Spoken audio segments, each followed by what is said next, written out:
good. Looks good. Okay. So today we're talking about, I'm Heather Arnold, Local History Librarian here at Casey Gardenia Libraries. And today we're talking about the history of Berwick, like the European settlement of Berwick.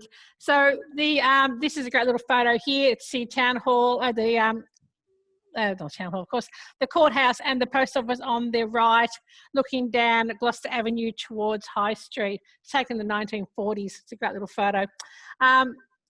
So this is, of course, Captain Robert Gardner, who is considered to be the first European settler in the area, and he arrived here in 1837.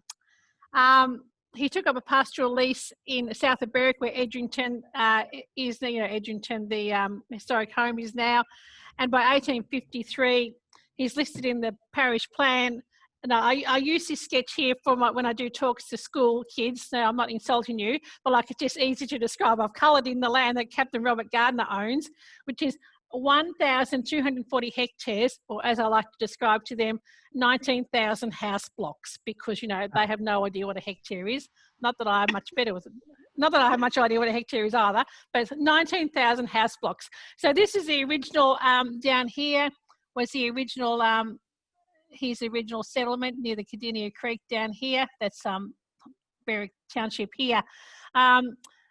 So he was a wealthy landowner, but he'd been born in Scotland in 1812, and he came to Tasmania, where he was involved in the whaling industry, and this is where he married his first wife, Susan Foley, and they had 5 children.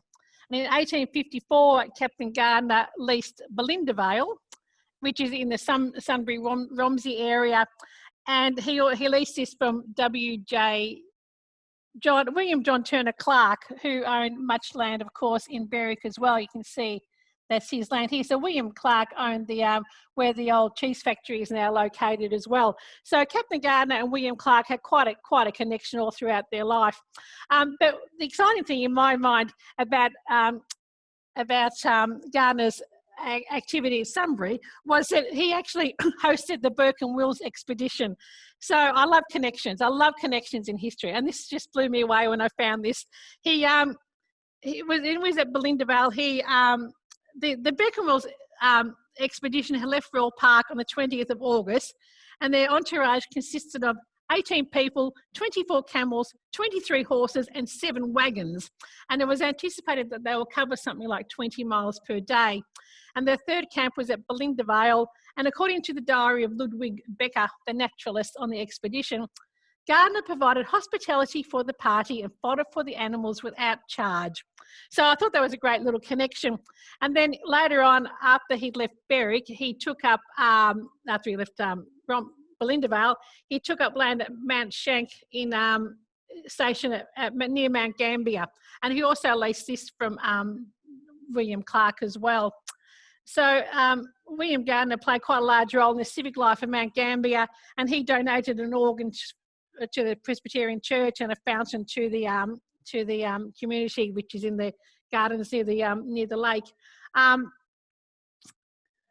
He also, as another interesting fact about Captain Gardner, was that he was the great-grandfather of the ballet dancer Sir Robert Helpman. So Robert's mother was Mary Gardner, who was a granddaughter of Captain Robert Gardner. So I love that little connection as well. And then after he left Mount Gambier, he moved back to Victoria, where he moved to Lancefield. And this is a house he built in Lancefield, described as another government house. It's a huge place. And it was for sale a few years ago. He could have bought it for $7 million or something, I think. If I had $7 million, I would have bought it. I love these sort of houses. Anyway, that was his final house in Victoria, Mintaro, and he died in South Yarra in 1889. So it was Robert Gardner who gave the name to Berwick, because he had a connection to Berwick on Tweed in England, and that's how Berwick got its name. Robert Gardner actually called his property in Berwick Melville Park, and we'll look at Melville Park a bit later on because it features quite a lot in Berwick's history. So that's Captain Robert Gardner. The other early settler in the area was Terence O'Connor, and even though I'm sure he was a wonderful person, I don't actually have a photo of him, so all much information about his life, so he doesn't sort of get much of a Guernsey in this talk. So the Berwick itself was first surveyed, the township, in 1852. This plan here is from 1858, and the original settlement was down here. Oh, I'm pointing at it with a pencil. You can't see that, of course. Was pointing at it was down here towards the Cardinia Creek. So this is the where the hotel is on the corner. That's High Street down here, or the Princess Highway, and that's the Cardinia Creek here. This is Palmerston Street. That is Cardinia Street, and this is Peel Street here. So, and about here is where Captain Robert Gardner's property was. So this was a very early subdivision plan of Berwick from 1858. So the first survey was done by Robert Foote, by H.B. Foote, but everyone else says, there's other sources that say that it was actually Robert Hoddle who laid out Berwick. So I believe that's correct. I haven't actually seen a plan with his name. So they, you know, Hoddle did the Melbourne, subdivided Melbourne, and did put the nice grid in that we love in Melbourne, nice square streets and everything. So you can sort of see the similarity, of course, if you look at this plan here especially, which is an 1871 plan of how, you know, nice and neat it is and laid out in a grid. So that's Berwick in 1871. So there is a Robert Hoddle connection to Berwick. I haven't actually worked it out yet properly, but I'll do some more research on it one day. And this is now, you can see the Cardinia Creek still here, and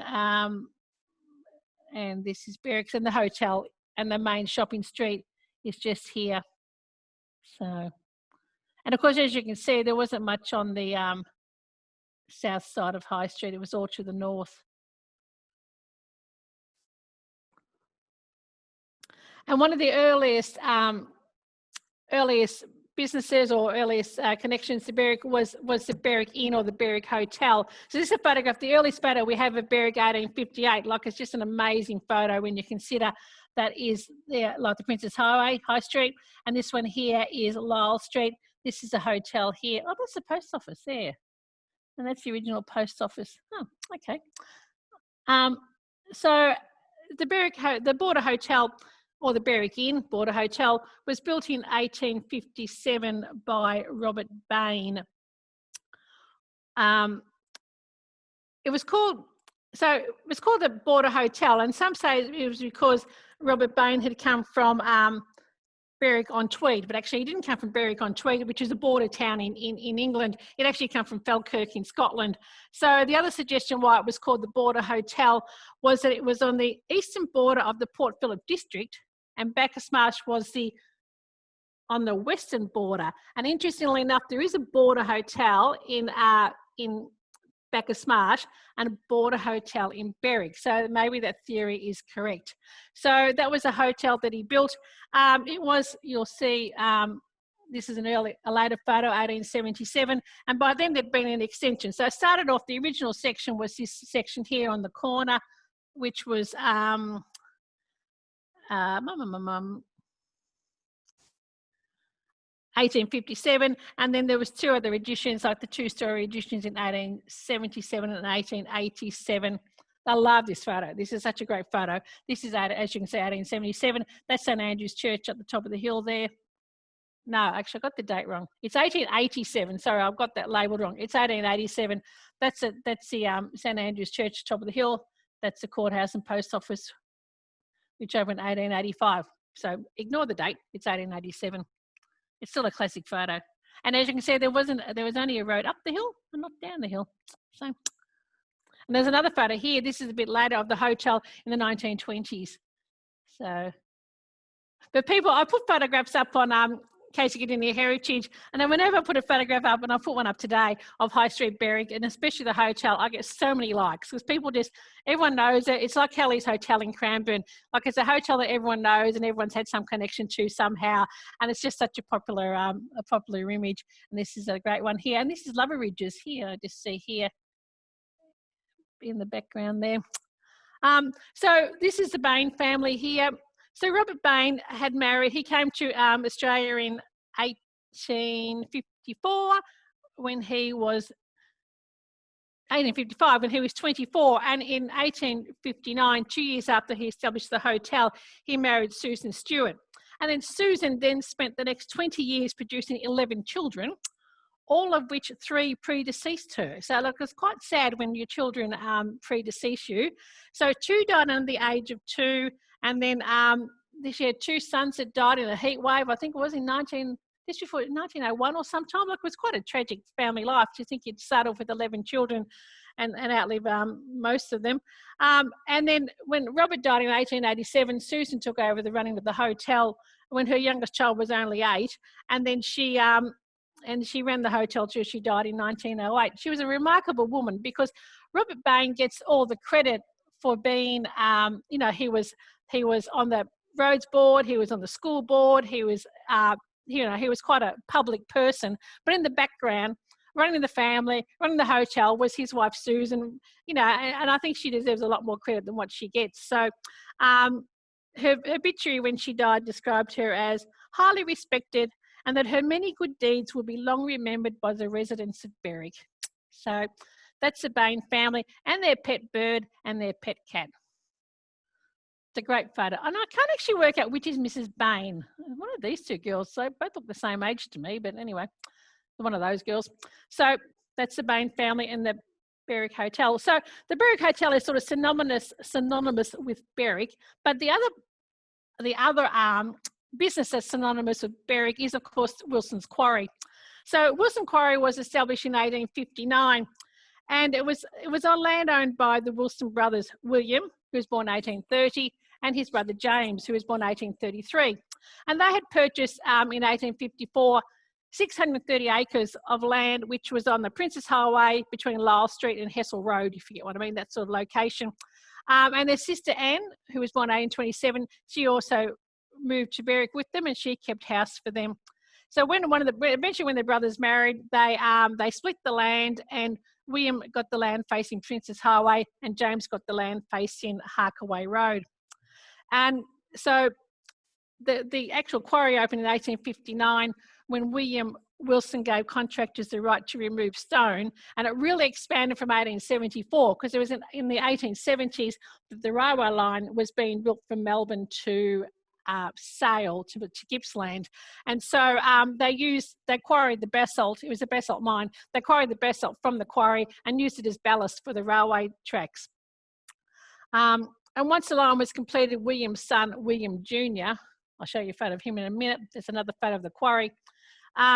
He then carried on with the quarry, and he quarried it for road metal, making road metal. And it was actually in existence used as the quarry until 1978, like 120 years. It's an amazing sort of part of Berwick's history. And it's still an amazing part of Berwick's history because George Wilson, who was the last owner, he gave the quarry site 50 acres to the public, and it's Wilson Botanic Park. And like, it's a beautiful place now. It's hard to believe that, you know, you've gone from this to something as wonderful as this. So, you know, there was a very generous offer. So that's Wilson Botanic Park. And there's also used to be a spur line. The railway line used to run from a spur line from the Berwick station to the quarry to distribute the product. And this is a photograph here of William Wilson. So this is William Wilson Jr., the one who really established the quarry. Now, the Wilson, as I mentioned before, there was the 2 brothers, and there was a sister Anne. And Anne, this is Anne here, Anne Wilson, she married the Honourable James Buchanan. And the Honourable James Buchanan was a member of the Legislative Council for 24 years. He was on the Roads Board as well. And he was described as highly respected, kindly, and of genial disposition. So we'll go back to that photo in a minute. But this is a house they built, Burr Hill. So it's still there off Brisbane Street, I think it is. The house is still there in Berwick. So some dates say it was built 1854, some 63, 1876, whatever. Various building dates, but it's still a very old house and quite intact and still in Berwick. And we're lucky to have it. It's a beautiful house. And he also had a vineyard there at Burr Hill. So that's really sweet. So this is Anne Wilson, who married the Honourable James Buchanan.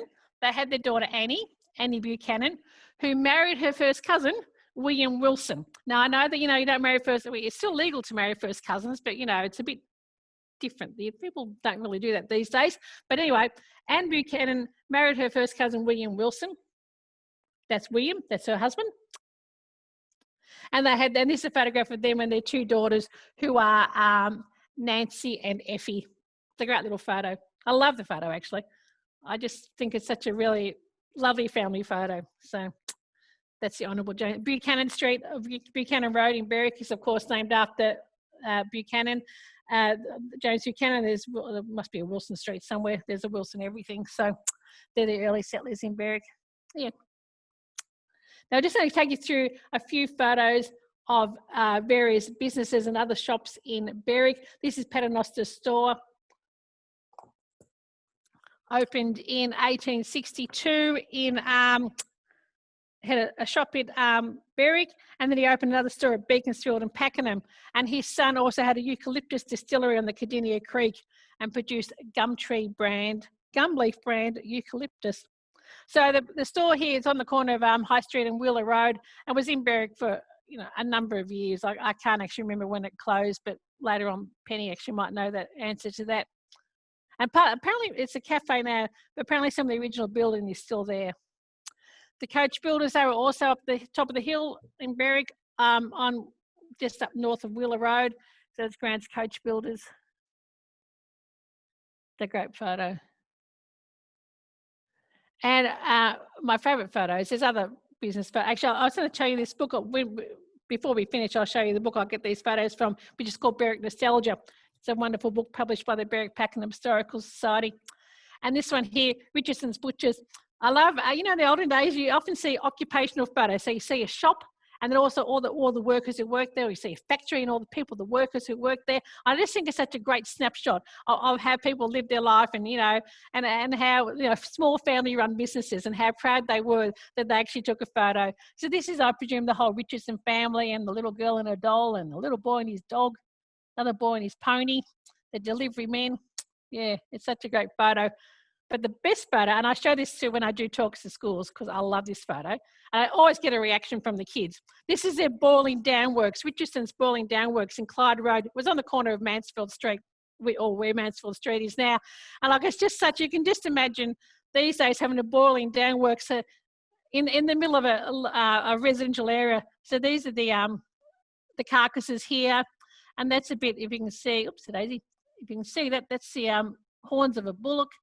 There's a dog there, and there's a little apprentice there, and it's just such a great photo that just sums up life in those days where but what you can't see in this photo, of course, is the smell and the flies and the dust and the heat. You can just imagine what it would have been like, and yet it was in the middle of town. But that's what it was like in the olden days.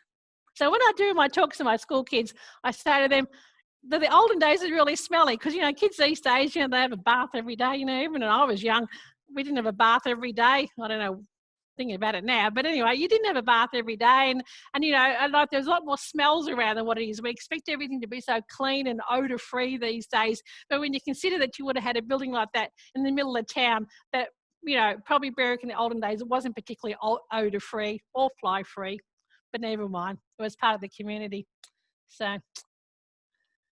So now we're going to look at various community groups or various community institutions. So this is the Shire of Berwick. The road border was created in 1862, and it became a shire in 1868. This is just a photo of some councillors. As you can see, I showed you a photo last week of Cranbourne councillors. Once again, all blokes, all with moustaches and beards. So I can't remember the date of this, probably the 1890s. And they built so the road border was created in 1862. And in 1865, they built their shire offices just at the top of the hill. So where the current St Michael's Church is, somewhere around that location there. And they used this as their shire offices until 1902, when they moved their headquarters to Pakenham. And they used to meet at the Pakenham Mechanics Institute. And in 1912, they built the Pakenham Shire offices, or the shire offices, Pakenham, on the corner of Main Street and John Street. So we'll see a photo of that next week when I talk about Pakenham. I don't actually know when this building was demolished, but it's certainly not there now. So that was the original shire offices. Before they built this office, the first 3 years, I actually met at Robert Bain's Hotel. So Robert Bain also has a connection to the Berwick Mechanics Institute, which we'll tell you about in a minute. But the Mechanics Institute is an amazing, just the most amazing institute to think. It was established in 1862, which is 160 years ago, and still going strong. To think that, you know, in a town like Berwick, there's something that's been going since the beginning of the town almost, like the hotel. I mean, you know, Berwick's very lucky like that to have these buildings like the hotel and the Mechanics Institute that has seen all of its history develop around it. It's just such an amazing thing. So this was the Mechanics Institute. It started off, a Mechanics Institute was, there was at one stage over 1,000 Mechanics Institutes in Victoria. And there's only now 6 that operate as a library. So there's Paran, Ballarat, Maldon, Footscray and the Melbourne Athenaeum and Berwick. Only 6 are still operate as a lending library. But most halls, before I tell you about most halls, Mechanics Institutes had their origins in the 19th century Britain, where they were established for the purpose of assisting the education of mechanics or tradesmen.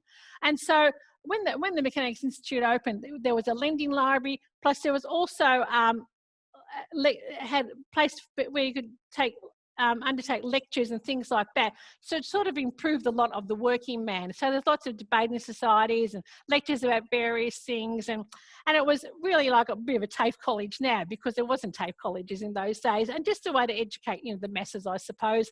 And Berwick was no different. So it had actually started off in 1862 in the corner of Peel Street and Rutland Road, and it moved in 1877 to this site in Main Street, on High Street, to be in a position of easy access to the rest of Berwick. And this site here, which is just up from the Border Hotel, the Berwick Inn, was donated to the Berwick Mechanics Institute by Robert Bain, and he gave them a 500-year lease. But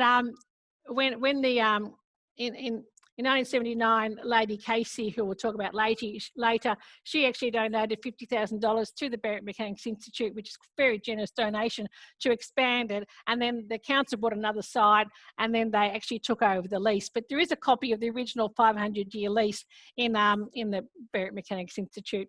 So it's amazing that it's played this sort of role in Berwick's history for such a long time. And it's all run by volunteers today, which is another amazing thing. And I think that, you know, when I was a young library student, I would have thought Mechanics Institutes, really, what role do they have to play today?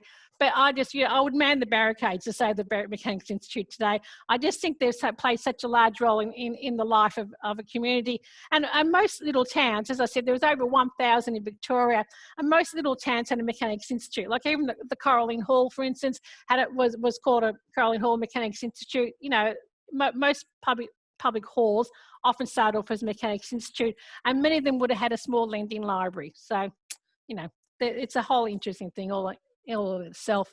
The current Berwick Mechanics Institute has a collection of books donated by Lord and Lady Casey, which is quite interesting. It's part of their private library, and it's quite interesting because it sort of reflects all their interests that they have. So there's lots of engineering books, because Lord Casey was an engineer, and art books and things like that. So if you haven't been there, drop in one day when they reopen, once COVID-19 is over.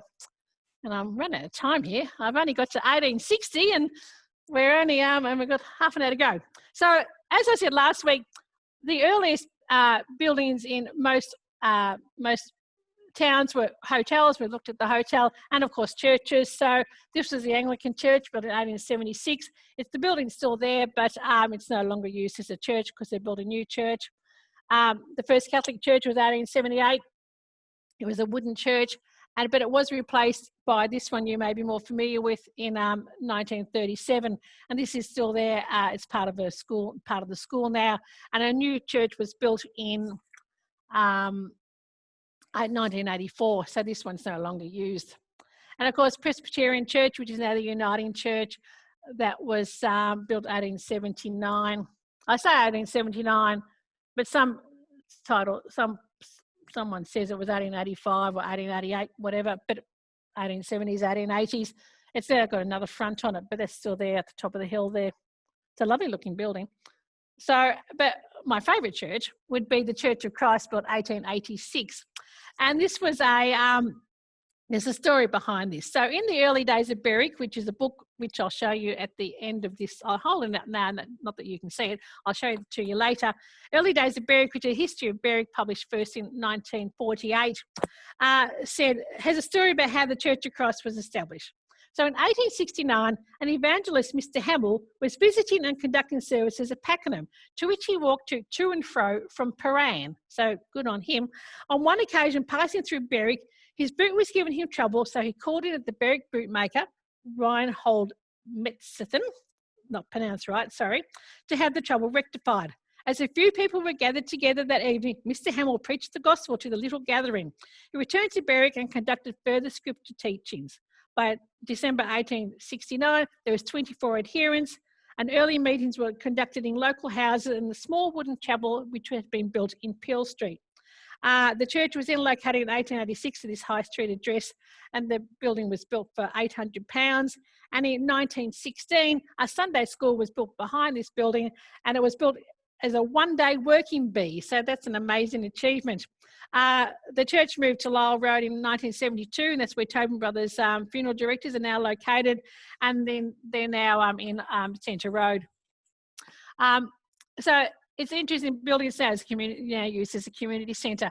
And just down from the Church of Christ is the Rechabite Hall, which is another interesting building in Berwick. It was built in 1886, as you see. In the 1880s was as a time when the temperance movement was very strong. So the Women's Christian Temperance Union had begun in 1874, and there's a whole lot of temperance movements that had developed throughout the Western world. And so, for instance, there was a temperance hall built here in Berwick, and there's also one at Clyde, and also one at Cranbourne. And at Clyde, which had a strong Methodist population, there was a Clyde Band of Hope, a temperance organisation. And the name Rechabite comes from an early Israeli sect from about the 19th century BC, who were a separatist movement who, amongst other things, refused to drink wine. The hall was later acquired by the RSL and is now part of the Masonic, and is now a Masonic hall. So it's interesting, it's had a whole range of roles in the community life of Berwick, and now, of course, Masonic Lodge. So it's a great building, still there. And this is a railway station built in 1877 that I referred to before, the railway line that was built between Melbourne and Sale. It was built in stages. So Oakley to Bunyip opened October 1877. And when it opened, there was a railway station at Dandenong, one at Berwick and one at Pakenham, just the 3 railway stations. You can't underestimate the role that a railway station played in the life of a town. I mean, whenever they're talking about railway lines, towns really vied to make sure the railway line went through their town, because it was just, like in the days when it took you a couple of hours to get to Melbourne by coach, all of a sudden you get on a train and get to Melbourne, get to Dandenong, get anywhere in Victoria by train, in comfort and everything. Like it was just such a change. How it must have just changed the lifestyle of people to think, I can go on the train, get on the train, and I'll be in Melbourne in an hour or 2 hours, whatever it's going to be. But, it just revolutionised transport and revolutionised your life. And, of course, all parcels and everything used to arrive at a railway station. So you can see here on the left here, in this photo here, that's the old goods station, the old goods goods store. That's another photo, little kids at the railway station. Anyway, that's the Berwick railway station. And so in High Street, we looked at the Church of Christ. Just down from that is the Rechabite Hall. And just around the corner is the Post Office and Courthouse, which is built in 1885. It's still there as well. We're lucky that it's still there. I love this photo. These little girls on their horse, on the little girl on the horse, visiting the post office. Can't imagine doing that these days. So this was designed by Public Works Department engineer John Thomas Callagher, who actually designed this very design. Is the same post office that was used at Matoa, which opened 1882, and Donald, which opened 1884. So it's the post office was this end here, and the courthouse was the other end. And it was the post office moved to another building in High Street in 1983, and the courthouse closed about 1990. But lucky the building's still there.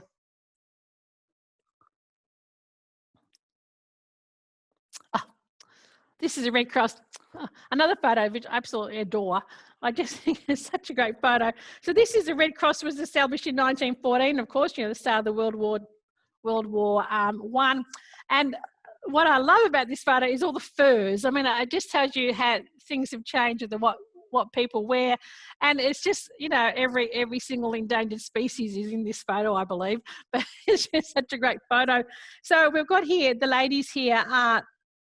That's Mrs. Thomas. So Mrs. Thomas's husband established the Pakenham Gazette. She's the grandmother of Ian Thomas, or the great-grandmother of Paul Thomas, who now is a manager of the Pakenham Gazette.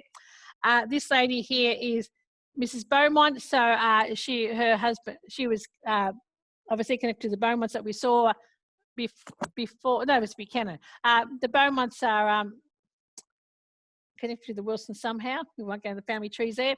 This is Mrs. Wilson, who was Miss Buchanan. This lady here is Mrs. Brown. Don't know anything about her. This is Mrs. Griffiths, the wife of Dr. Griffiths.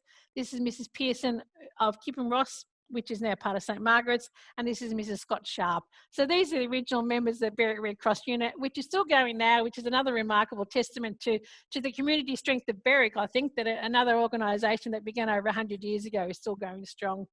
So I love this photo. And just a few photos this of the water tower, which was built in 1916 on Terence O'Connor Reserve, which was the corner of Scanlon and Edward Street, the highest spot in Berwick, which you can see better from this photo here, just how high it actually was there. So that's corner of Scanlon and Edward Street there. This is a great photo of Berwick. Oh, it's got season's greetings. Right. Now, schools. So the first school in Berwick started in the 1850s on the corner of, it was on Robert Gardner's property, and it was an old wattle and daub hut. And at the time, there was only 4 other buildings in Berwick, and the first teacher was Mr. O'Malley. 1861, a new school was built on the corner of Peel Street and the highway opposite where St. Michael's School is now located. And in 1869, this school then moved to a new location on the corner of Lyle Road and Peel Street. So it was used as a school, the Berwick Primary School used as a school there till 2003 when it was relocated. But the building's still there and is now part of Pioneer Park. And there's a cafe there, and the National Trust of Casey Gardenia have a little shop there. So the actual original 1869 building has been demolished, and the oldest part of the building that still remains is 1876. But I love this photo. It's a great photo of all the children at the school. I think this was taken 1890. And when you can see, another great thing about this photo, which when I talk to the school kids is interesting, like there's, well, it looks like one swing there. So obviously, you know, there was not much, I suppose in recess time or lunchtime, the kids just run around the ovals or run around the yard or something. There are no activities for them, but great little photo. So that was the first school in Berwick. There was also the primary school, of course. Berwick Grammar opened up in 1882. So Berwick Grammar was located in the house, which is still there on the corner of Church Street and Brisbane Street, Church Street and Brisbane Street. It was opened by this chap down the bottom, Mr. Edward Vissieu. Obviously, I have not pronounced that correctly, but he ran the school until he died in 1917, and then it was still going until 1928.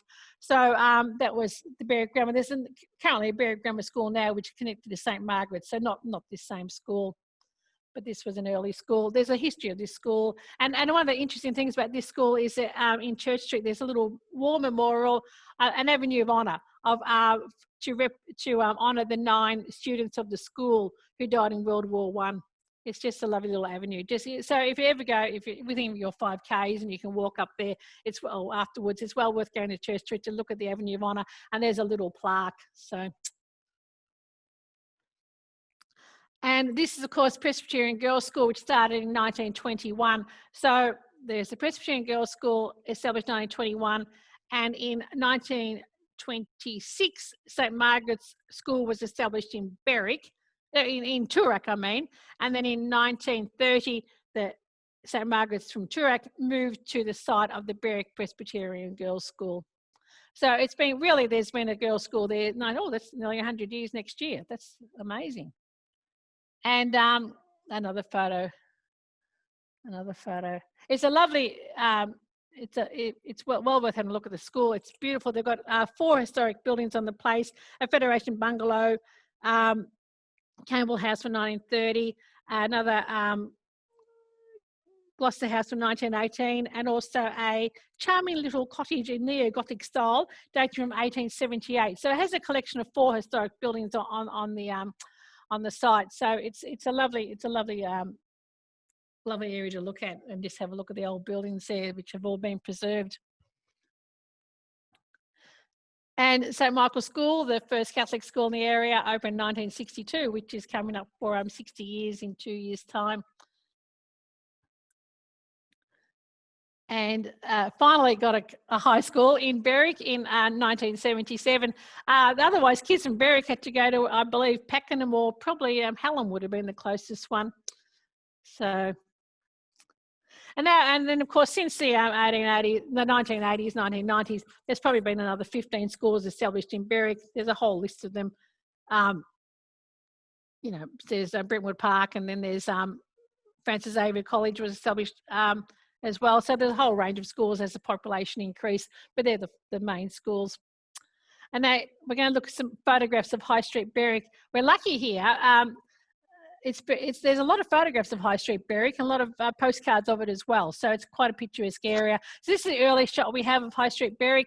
This is the Presbyterian Church up here on the hill.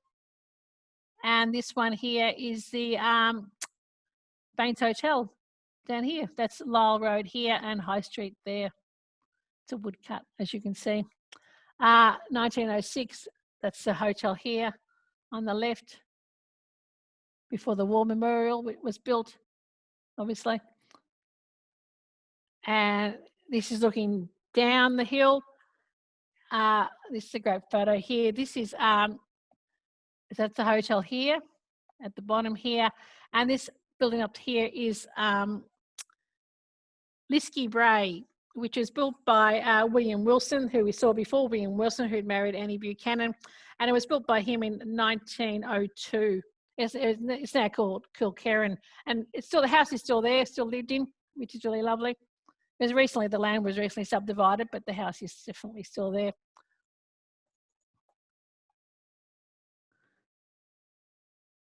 So, and that's High Street 1930s. You can see a bit more activity. A road going up the hill, a road going down the hill. That's the War Memorial here. That's the Baines Hotel. And this building here, I believe, is the Picture Theatre. I haven't actually found the date of the Picture Theatre. So there's a Picture Theatre. 1920s was a decade of Picture Theatre building all throughout Victoria and Australia. So the Garfield Picture Theatre was built in 1924, still exists. Curragh Picture Theatre, 1927, still exists. And Pakenham had a Picture Theatre built in 1927 as well, which has been demolished. So I suspect clearly, I presume the Berwick Picture Theatre was built sometime in the 1920s. Haven't actually got a date, and haven't got a photo better than this of it. Yeah, that's on my list of things to research. Oh, this is a great photo. High Street 1940s, looking down the hill. This is, of course, those wonderful Tudor buildings that were built by Sir Sidney Sewell of Tracy was mentioned this before, of Rhodes End, Berwick. He was a Melbourne surgeon who researched tuberculosis, and he actually farmed with Edwin Flack, who we'll talk about later. So I grew up, here's a story from my past. I grew up at Coral Inn. So whenever we went to Melbourne, before the Berwick was bypassed, the Princess Highway goes through Berwick. So we went to Melbourne to visit Grandma. You come back along the Princess Highway. And apart from seeing the little pig that was at Dandenong, the Danny Bacon Hams pig, the neon light, that was the highlight of going through Dandenong at night, to see the neon light with the little pig and his tip in his hat.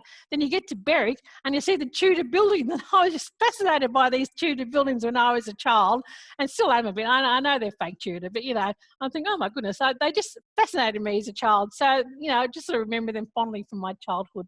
So that's the Tudor. And that's, once again, this Skibray up on top of the hill there. And this is not, I put this photograph up today in case you get in here, Heritage 1962 photo of Berwick High Street, and this one here, 1980s,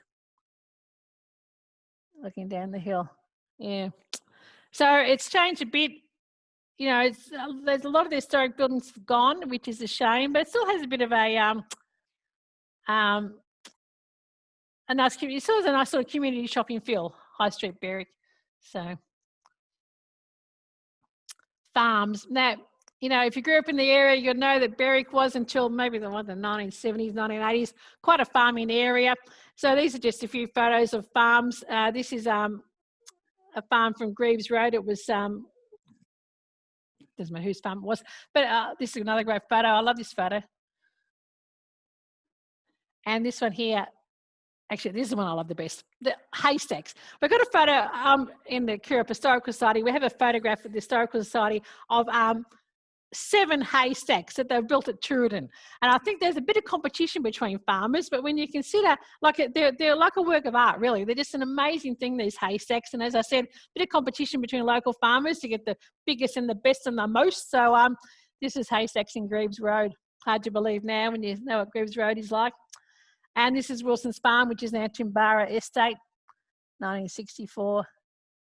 That's a great photo. Now covered in houses. And this photo here, this is a cute little photo of Wilson's Farm. And this is Norm Threadgold and Jim Uren with the sheepyard. Anyway, so the dog there is called Chance. And Chance had been missing for a while. When called, she came to help yard the sheep. After this photo was taken, she went back to the shed where Mr. Wilson found she had given birth to 4 pups before she came to work, and 2 more pups when she went back. So if ever a dog needs a medal, it's Chance. What a good dog. Medical matters. So this is Dr. Percy Langmore, Langmore Lane in Berwick. Of course, he's named for Dr. Langmore. I suppose if you were born in Berwick between 1907 and 1955, a good chance is that he delivered you. So he was instrumental in establishing the Berwick Bush Nursing Hospital in 1940, which of course has gone on to bigger and better things. This is a photograph of it here in 1962. And I think the original hospital building's still there, or this one building is still there. And then it became, of course, St. John of God, which is now even bigger and better, St. John of God Hospital. And the Casey Hospital was built in 2018 opening. Casey Hospital was opened in 2004. This opened 2018. So we'll just have a bit of a eclectic look now at a few things in Berwick. Electricity came to Berwick 1928. Gloucester Avenue. Gloucester Avenue used to be called Station Street, but it was changed shortly after the visit of the Duke of Gloucester in 1934. The Duke of Gloucester is the Queen's uncle, like her father's brother, and he visited Victoria in 1934 for Victoria Centenary and toured all throughout Victoria. And he'd come back, he'd been down to Sale, he'd been to Yallourn that day, and then he came to Berwick, and it was a bit of a I think it was a rainy day or so. Anyway, he was a bit later than what he should have been, but he met, you know, it was the same. They were hoping he could go to the Berwick show, but he didn't actually get to the Berwick show. But I believe he was presented to, or the prize-winning cow or something was presented to him from the Berwick show. So he did see some of Berwick's rural past. And because he'd visited Berwick, Gloucester, the Station Street was renamed Gloucester Avenue after him. Casey Airfield, that's an interesting part of, I mean, I still remember this when I was a girl as well. Established in 1938 by Colonel Rupert Ryan, who was Lady Casey's brother, and Lady Casey and Rupert Ryan owned the Edrington property. They were left that by their auntie. We'll tell you more about that later. And Lord Casey, he owned a Percival Gull monoplane, and flew to and from Canberra when he was in the House of Representatives. And Lady Casey was also a pilot. So it's a great part of so it was established in 1938, but it closed down in 1994, and it closed down because Berwick was getting more and more urbanised, and there was houses around, and it was getting a bit too dangerous to have to have aeroplanes close to houses. When I did talk at Mansfield Primary School, and they're just off Mansfield Street Primary School in Berwick, and there's a teacher there who was there from the start, and she remembers when the planes used to fly over the school. So you can sort of see people might be a bit worried about that. And that's just another photo of it just before it closed down. Seems a shame in some ways, but anyway. So it's Casey Airfield. And now it's now Federation University of Berwick, established 1996, and Nossal High School is on the site.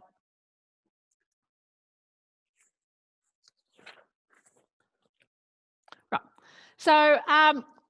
So that's really the history of Berwick, and we could go on and on about the modern history from the 1970s when, school after school after school after primary school after primary school after kindergarten opened up, and the population, which we'll see in a minute, how much the population has increased, but we won't go there. We just do the old history of Berwick.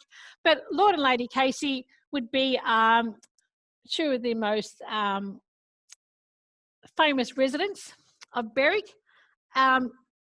So, as I said before, Lady Casey and her brother Rupert Ryan inherited Edrington from their aunt Winifred Chirnside. So Andrew and Winifred Chirnside had purchased Edrington. So Edrington is based where Captain Robert Gardner's property was, Melville Park. Had moved there. The Chirnsides had moved there in 1912. They're the same Chirnsides, related to the Chirnsides, of course, of Werribee Park Mansion in Werribee. And then Andrew and Winifred, Lady Casey's auntie, had died within 3 months of each other in 1934, and the property was left to Lady Casey and her brother Rupert Ryan. So Lord Casey was the Governor-General of Australia between 1965 and 1969, and he trained as an engineer, went to Cambridge University. He was also served in World War I in the RAF in intelligence, so he had served in the war. He had a number of government roles, so he was the member for Corio in 1931. In 1939, he became Minister for Supply. And the same year in 1939, he stood for the leadership of the United Australia Party, which was the forerunner of the Liberal Party, and who was beaten by Sir Robert Menzies, who, as you know, went on to become Australia's longest serving Prime Minister. He was there for years and years and years. In 1944, for instance, Lord Casey was Governor of Bengal, and then he came back to Australia. In 1949, he had the federal seat of Latrobe and was the Minister for External Affairs, and he then became the Governor-General after that between 65 and 69. So, he had quite a public role in Australia's history. And Lady Casey was also, she sort of supported him in his role, but she was a very talented writer and a very talented artist in her own right. They were married in 1926 and had 2 children, Jane and Richard. Apparently, by all accounts, as parents, they were fairly distant as parents and not very hands-on, is what I hear. But anyway, who knows? That's another photograph of them there. Front page of the bulletin. And this is Edrington, their home, which is still there. Another very nice old historic building in Berwick. Lucky to have it still. It's now part of the community centre of Edrington Retirement Village, built in 1906-07 designed by Rodney Alsop, described as a 2-storey red brick example of the English vernacular style with some references to the Queen Anne style. Also been described as an arts and crafts style. So that's Edrington, still there. And once COVID-19 is over, it's well worth having a look there. With that, they can't go there at the moment, of course, but once all the restrictions are lifted, it is open to the public in the sense that you can go in, just pretend you want to book a tour of the place or something, and go and have a look at it. It's just the most amazing village, amazing building, and they do have open days as well. It's a beautiful building, and it's got views, especially from the back, views right over towards, nearly towards Western Port. Like, it's just amazing, the views of it, and the most beautiful garden. Like, there's so many historic trees and so many significant old historic trees, like exotic species. But it's just a beautiful place. So, yeah. And the other interesting person who lived in Berwick was Edwin Flack, who was our first Olympian. So Edwin Flack was born in 1873, and he took part in the first Olympics, which was held in Athens, in Olympics of the modern time in 1896. And he represented himself. He didn't represent a country, and he actually ran in his Melbourne Grammar uniform, sports uniform, and he paid his own way to get there. So he came first in the 800 metres and first in the 1500 metres. And then he also played in the tennis, singles tennis and doubles tennis. And the next day, and after he played in the singles and doubles, that's when he won his 800 metre race, which he won comfortably. And the next day, he entered the 26-mile marathon, but collapsed after 23 miles and didn't quite finish the event. So, as you can see, he was just the most amazing athlete, and it's hard to believe now that someone would be involved in all these events, because you specialise in the long events or the short events. So, he was just amazing. So he then returned to Melbourne and worked as an accountant. And in 1916, he purchased land in Berwick, which he called Burnbank, and he had a Frisian stud.